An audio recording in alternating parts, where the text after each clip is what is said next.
বিয়ের ৭-৮ মাস পরের ঘটনা। অফিস থেকে বাড়ি ফিরে এসে দেখছি ছোট পিসিমা এসেছে। পিসিমা মানে পিসি শাশুড়ি। সেই প্রথম পিসিমাকে সামনে থেকে দেখা।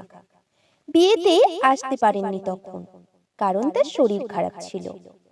আমি বাড়ি ঢুকতেই আমার শাশুড়ি মা বললেন, বৌমা, উনি হলেন তোমার ছোট পিসিমা।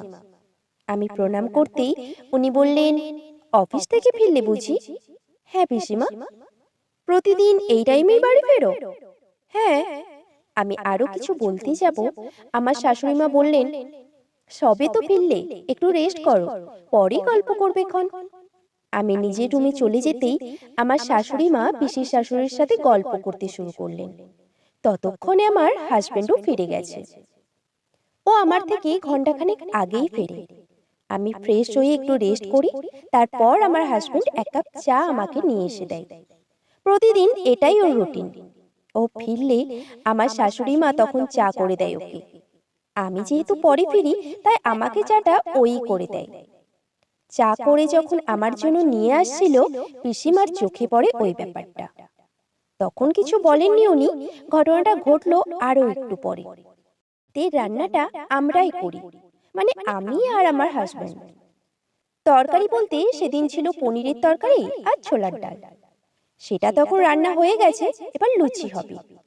আমার হাজবেন্ড লুচি বেলে দিচ্ছে আর আমি ভাজছি একটা একটা করে। সেই মুহূর্তেই পিসিমা রান্না করে।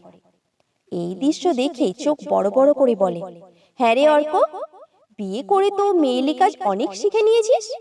বউকে চা করে খাওয়ানো, বউকে রান্নার কাজে হেল্প করা, অফিস থেকে ফিরে তো রেস্ট পাস না একটু? বউ বললে তো শুনতেই হবে, যতই হোক চাকরি করা বউ তো। কথাটা শুনে খারাপ লাগলো। আমার হাজবেন্ড কিছু উত্তর দেওয়ার আগেই দেখি আমার শাশুড়ি মা পিছনে এসে দাঁড়িয়ে পিসি শাশুড়িকে বলে, আরে কি যে বলো ছোড়দি, বৌমা ওকে কাজ করতে বলবে কেন? ওগুলো তো সব আমিই ঠিক করে দিয়েছি। অফিস থেকে তো বাবু একা ফেরে না, বৌমাও ফেরে। রেস্ট তো দুজনেরই পাওয়া দরকার। তার সবাই যদি রেস্ট করে, খাওয়া দাওয়া তো বন্ধ থাকবে না। আর সকালের রান্নাটা আমিই করে দিই, দুজনেই অফিস যাই।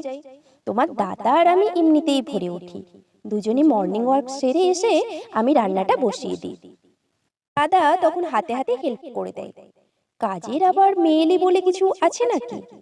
তুমি তো জানো আমি ছেলেকে সব কাজ শিখিয়েছি। তোমার দাদাও তখন কত কাজ করে দিত, এখনো তাই করে। কাজ কাজই।